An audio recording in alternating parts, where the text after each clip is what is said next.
मित्रांनो, ठरलं तर मग या मालिकेच्या आजच्या भागामध्ये सायली अर्जुनला विचारते, काय हो, काय झालं होतं नक्की खुनाच्या रात्री आणि साक्षीचं लोकेशन कुठे सापडतंय?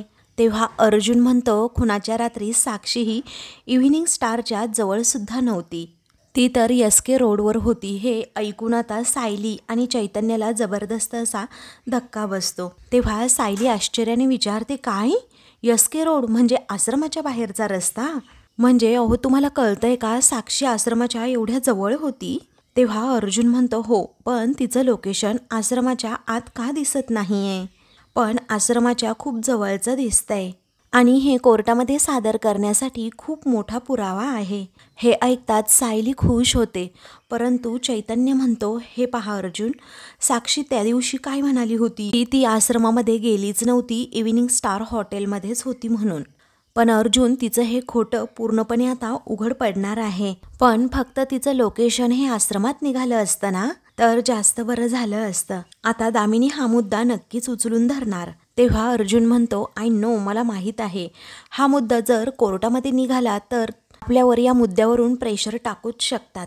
आणि महिपतला तर आता खूपच टेन्शनसुद्धा येईल, कारण महिपत आणि साक्षी या दोघांनाही मी अगदी चांगल्या प्रकारे ओळखून आहे. असं म्हणून अर्जुन चैतन्य व सायलीला दोघांनाही सांगतो, 1 महिन्याचं काउंटडाऊन फक्त आपल्याला नाही तर त्या दोघांना सुद्धा आहे. कारण साक्षी अडकतीये हे जेव्हा त्याच्या लक्षात येईल ना, तेव्हा महिपत आणि साक्षी चूक नक्कीच काहीतरी करणार. हे आता चांगल्या प्रकारे अर्जुनला माहीत असतं. अर्जुनने साक्षी आणि महिपतचा आता चांगल्या प्रकारे त्यांच्या स्वभावाचा सुद्धा अभ्यास केलेला असतो. त्यावरती सायली काळजीने विचारते, पण आपलं पुढचं पाऊल काय असणार आहे आता? तेव्हा अर्जुन एकदम सिरियस होतो आणि म्हणतो, सर्वात अगोदर ते खोटे रिपोर्ट कुणी बनवले ते आपण शोधून काढायचंच. आणि हा पुरावा स्ट्रॉंग करण्यासाठी रिसॉर्टमध्ये जाऊन अजून काही पुरावे शोधायचेच, ज्याने हे सिद्ध होईल की साक्षी ही खुनाच्या रात्री त्या रिसॉर्टमध्ये नव्हतीच. तेव्हा सायली आता खूप कन्फ्यूज असते आणि म्हणते, पण तिथलं CCTV फुटेज तर आहे ना आपल्याकडे, कारण ती तिथे नव्हती. मला तर काही कळतच नाही, किती गोंधळ आहे हा. तेव्हा अर्जुन आणि चैतन्य आपापल्या परीने विचार करतात. मग चैतन्य त्यावरचं सोल्युशन काढतो आणि अर्जुनला सांगतो, अर्जुन, हा सगळा जो गोंधळ आहे ना, तो आता इव्हिनिंग स्टार रिसॉर्टमध्ये जाऊनच सगळा संपेल. तेव्हा अर्जुन म्हणतो, एक्झॅक्टली बरोबर आहे, आपण तिघेही आत्ताच तिथे जाऊयात आणि फक्त 13 जानेवारी नाही तर अख्ख्या महिन्याचं फुटेज पाहूयात. कारण साक्षीने काय काय गडबड केली आहे ना, ते सगळं काही आपण बघूयात. असं म्हणून अर्जुन चैतन्य आणि सायलीला तयार व्हायला सांगतो. त्यानंतर सायली विचारते, मला सांगा, पण ते रिसॉर्टवाले आपल्याला CCTV फुटेज दाखवतील का हो? तेव्हा चैतन्य म्हणतो, तसं थोडं कठीण आहे, पण ते फुटेज आपल्याला मिळवण्यासाठी थोडी प्रोसेस करावी लागते. फक्त ती प्रोसेस करावी लागेल, मग मिळून जाईल आपल्याला ते फुटेज. तेव्हा अर्जुन या गोष्टीबद्दल खूप विचार करतो आणि म्हणतो, जर आपल्याबरोबर एखादा पोलीस ऑफिसर असेल तर ते फुटेज आपल्याला आजच मिळून जाईल. असं म्हणून आता चैतन्याला अर्जुन सांगतो, एक काम कर, तू इन्स्पेक्टर सावंतांना अगोदर कॉल कर, कारण ते नेहमीच आपल्याला हेल्प करत असतात. आजही नक्कीच करतील. आता मी आणि सायली दोघेही अगोदर रिसॉर्टला पोहोचतो, तू इन्स्पेक्टर सावंतांना घेऊन पोहोच तिथे, कारण साक्षीच्या भोवतीचा ट्रॅप आपल्याला अजूनही घट्ट करायचा आहे. असं अर्जुनने काहीही झालं तरी आता साक्षीला अडकवण्याचा पूर्णपणे प्लॅनच आखलेला असतो. त्यावेळी चैतन्य म्हणतो, यस, मी लगेच निघतो. आता अर्जुनसुद्धा आवरायला घेतो. त्यानंतर सायली आणि अर्जुन हे दोघेही आता रूम बाहेर येतात आणि आपले गप्पा मारत चाललेले असतात. सायलीकडे पर्स असते. त्यानंतर प्रिया बरोबर त्या दोघांना हॉलमधून पाहते आणि म्हणते, अगोदर चैतन्य हसतच बाहेर पडला आणि आता हे दोघेही हसत खिदळत बाहेर पडले. नक्की काय आहे यांच्या मनात कळतच नाही. आता या दोघांचा पाठलाग करायलाच हवा आणि मागे जाऊन पाहायलाच हवं, असं प्रियाच्या आता मनात येतं आणि ती आता अगदी कावरीबावरी होते, गोंधळते. कारण अर्जुन, सायली नवीन काही पुरावे तर शोधत नाही ना, हाच सारखा सारखा तिला डाऊट असतो. तेव्हा प्रिया कानात असणारे हेडफोन लगेचच काढते आणि अगदी धावतच त्यांच्या पाठीमागे सुटणार असते. तेवढ्यातच पूर्णाजी तेथे येतात आणि म्हणतात, तन्वी, हे तन्वी, अगं थांब ना बाळा. मग नाईलाजाने तन्वीला थांबावं लागतं. पुढे आता ती विचारते, काय झालं आता पूर्णाजी तुला? तेव्हा पूर्णाजी तिला सांगतात, अगं माझे जरा पाय दुखत आहेत, तू माझ्याबरोबर अंगणामध्ये चल ना फेऱ्या मारायला. तेव्हा मार ना मग तू एकटी फेऱ्या, असं प्रिया हिडीस करत म्हणते. तेव्हा पूर्णाजी म्हणतात, अगं तन्वी मी एकटी कशी मारणार, कुठे पडले झडले तर काय करायचं, आणि तू असेल ना तर मला जरा बरं वाटेल. मात्र प्रियाला खूप टेन्शन येतं. ती मनातच म्हणते, आता ही म्हातारी तिच्या स्पीडने 20 फेऱ्या मारणार म्हटल्यानंतर 2 तास इथे नक्कीच जाणार. आणि तिथे अर्जुन व सायली त्यांचं जे काही महत्त्वाचं काम असेल ते पारसुद्धा पाडतील. मग आता चल ना गं, असं पूर्णाजी सततच तिला म्हणत असतात. तेव्हा प्रिया घाबरूनच म्हणते, पूर्णाजी हे बघ तुझे गुडघे दुखत आहेत ना गं, मग आता एक काम कर ना, तू इथे अशी सोफ्यावर बस आणि पाय स्ट्रेच कर, म्हणजे तुझे गुडघे दुखायचे थांबतील. अगं तू फेऱ्या मारल्या तर पुन्हा तुझे गुडघे दुखतील, मग काय करायचं बरं. त्यावेळी पूर्णाजी म्हणतात, बरं ठीक आहे पण बाम तरी लावून दे ना गं, खरंच खूप दुखतात गं माझे गुडघे, खूप दुखत आहेत, असं त्या अगदी तळमळीने तिला सांगण्याच्या प्रयत्नात असतात. तरीही प्रिया आता म्हणते, देते पूर्णाजी देते, परंतु माझं एक अर्जंट काम आहे, ते करून आल्यानंतर मी लगेचच तुला बाम लावून देते, खूप महत्त्वाचं काम आहे गं पूर्णाजी.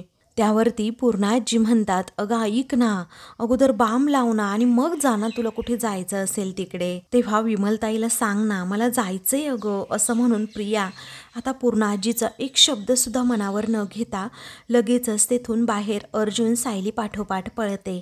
दुसरीकडे सुमन ही रविराजला चहा देते. तेवढ्यातच प्रतिमासुद्धा आता तेथे येते. ती आता छान अशी फुलं घेऊन आलेली असते. त्यावरती सुमन विचारते, अहो वहिनी तुम्ही आज एवढी सारी फुलं घेऊन आलात. त्यावरती प्रतिमा म्हणते, हो अगं, आज ना आपल्या बागेमध्ये सायलीच्या फुलांना खूप बहर आला होता, मग म्हटलं की गजरे करूयात. तेव्हा रविराज हसतच म्हणतो, काय गं प्रतिमा, तुला झाडं आणि फुलं पाहिली ना खूप उत्साह येतो ना, तेव्हा आपण थोडे गजरे पूर्णाईंकडे पाठवूयात का, असं प्रतिमा विचारते. तेव्हा सुमन हसतच म्हणते, हो. त्यावेळी मुली आणि कल्पना वहिनीसुद्धा खूप खुश होतील, असंही ती म्हणते. त्यावेळी प्रतिमा सांगते, सायलीला सुद्धा ना गजरे खूप म्हणजे खूप आवडतात, सर्वात अगोदर मी तिच्यासाठीच गजरा करते. तेव्हा नागराजसुद्धा आता प्रतिमाकडे पाहत असतो. प्रतिमा आता उठते, कारण तिला गजरा करायचं सामान घ्यायचं असतं, पण एका क्षणी ती थांबते आणि जरा घाबरतच म्हणते, नाही. तेव्हा रविराज आता विचारतो, काय गं प्रतिमा, काय झालं तुला.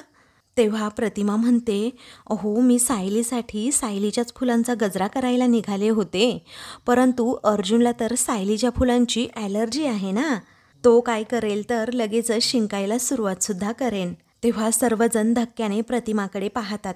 त्यानंतर रविराज चहाचा कप समोर ठेवतो आणि लगेचच उठून विचारतो, प्रतिमा अर्जुनला सायलीच्या फुलाची ॲलर्जी आहे, हे तुला माहीत आहे का गं, हे तुला सायलीने सांगितलं का. तेव्हा प्रतिमा म्हणते, नाही हो, मला कुणीही सांगितलेलं नाही. अहो मला माझंच आत्ता वाटलं अर्जुनला सायलीच्या फुलांची ॲलर्जी आहे म्हणून. हे प्रतिमाच्या तोंडून शब्द ऐकताच आता रविराज हा नागराज आणि सुमनकडे पाहतो, कारण त्याला आता समजलेलं असतं की थोडं थोडं का होईना आता माझ्या प्रतिमाला आठवतंय. तेव्हा सुमन अगदी उत्साहानेच म्हणते, अहो आहे ना सायलीच्या फुलांची त्याला ॲलर्जी, कारण जेव्हा अर्जुनजवळ आपण फुलं घेऊन जातो ना, तेव्हा लगेचच त्याला शिंकायला सुरुवात होते. अहो वहिनी तुम्हाला किती जुनी गोष्ट आठवली, असं म्हणून सुमन अगदी उत्साहातच असते आणि रविराजसुद्धा. ते दोघेही आता प्रतिमाकडे पाहतच राहतात. तर प्रतिमालासुद्धा तेवढाच आनंद होतो की बरं झालं, मला एक का होईना खूप वर्षांपूर्वीची ही गोष्ट आठवली. तेव्हा नागराज आता मनातच विचार करतो, बापरे, या वहिनीला सगळं आठवलं तर आमच्या अधोगतीचा मार्ग हा सुरू होईल. मी आता वहिनींच्या गोळ्या बदलल्या आहेत, परंतु या आधीच्या ट्रीटमेंटचा इफेक्ट का होतोय मलाच कळत नाही. दुसरीकडे आता इन्स्पेक्टर सावंत अर्जुनच्या मदतीसाठी अगदी धावून आलेले असतात. अर्जुन विशेष करून आता त्यांचे आभार मानतो की तुमच्यासारखे प्रामाणिक पोलीस ऑफिसर आहेत म्हणूनच आम्हाला अशी मदत मिळू शकते. तेव्हा तुम्ही तर न्यायाच्या बाजूने लढता, त्यामुळे तुम्हाला मदत करायला हवीच अर्जुन सर, असं इन्स्पेक्टर सावंत म्हणतात.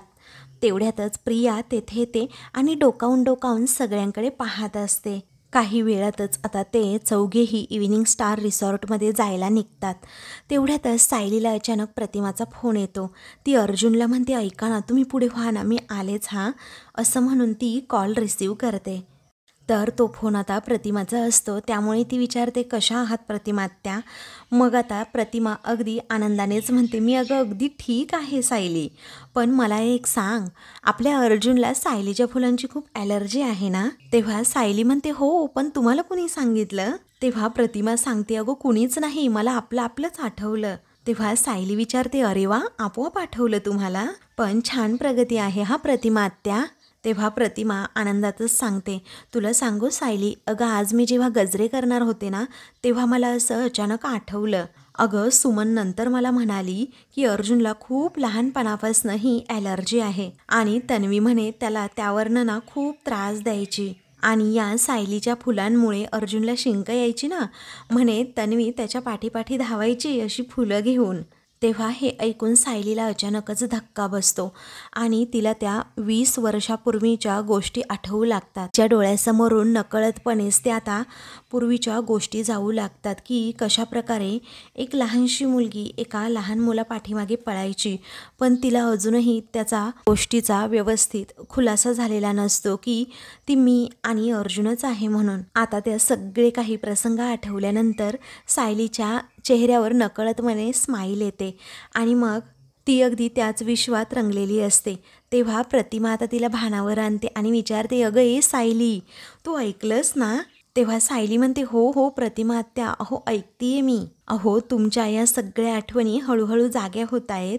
हे ऐकून खरंच मला खूप बरं वाटलं. त्यावरती प्रतिमा सांगते, मला माहीत होतं सायली तुला आनंद होणार आणि म्हणून तर तुला लगेचच कॉल करून सुद्धा कळवलं. बरं सायली मी ठेवते हां, तू कदाचित कामात असशील ना बेटा?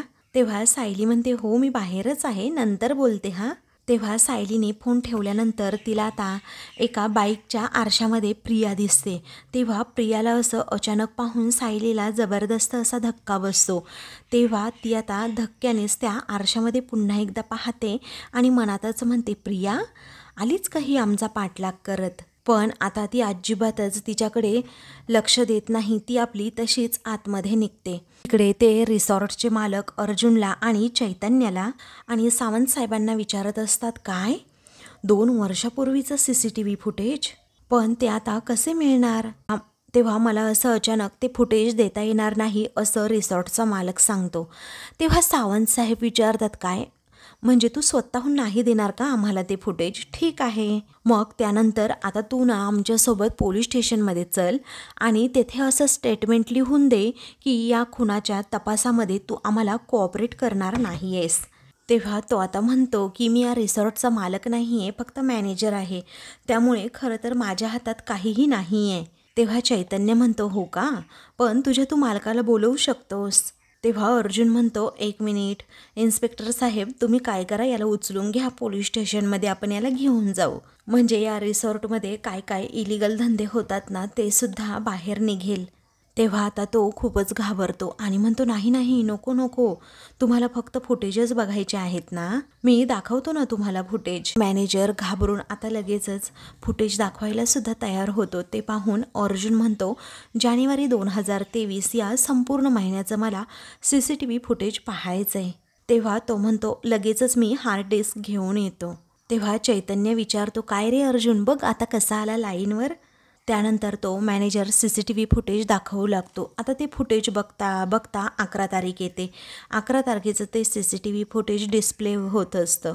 त्यावेळी आता साक्षी ही रिसॉर्टजवळ गाडी थांबवते खरं आणि लगेचच गाडीचं दार उघडून बाहेर येते आणि रिसॉर्टमध्ये जाणारच असते.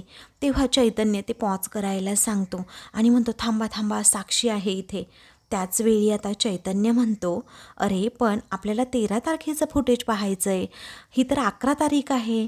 मग आता असं म्हटल्याबरोबर त्याच्या लगेचच सगळ्या गोष्टी डोक्यात येतात.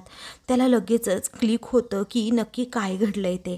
मग आता त्याला त्या कोर्टामधील सर्व प्रसंग आठवू लागतात की कशाप्रकारे साक्षीने खोटं स्टेटमेंट हे कोर्टामध्ये दिलं होतं की 13 तारखेला मी 8:30 वाजता बरोबर इव्हिनिंग स्टार या रिसॉर्टमधून बाहेर पडले.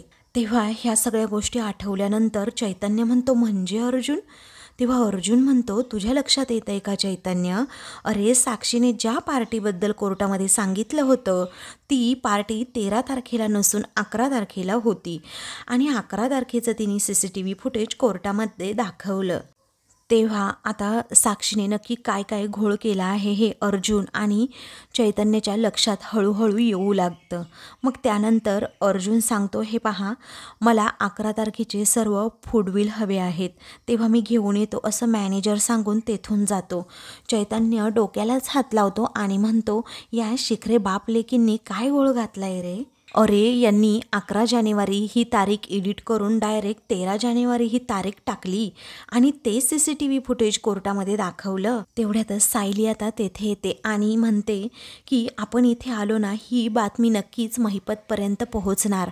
कारण झालंय काय की प्रिया ना बाहेर आली आहे आपला पाठलाग करत. असं म्हटल्याबरोबरच अर्जुन चैतन्याला जबरदस्त असा धक्का बसतो. तेव्हा आता अर्जुन म्हणतो, अच्छा.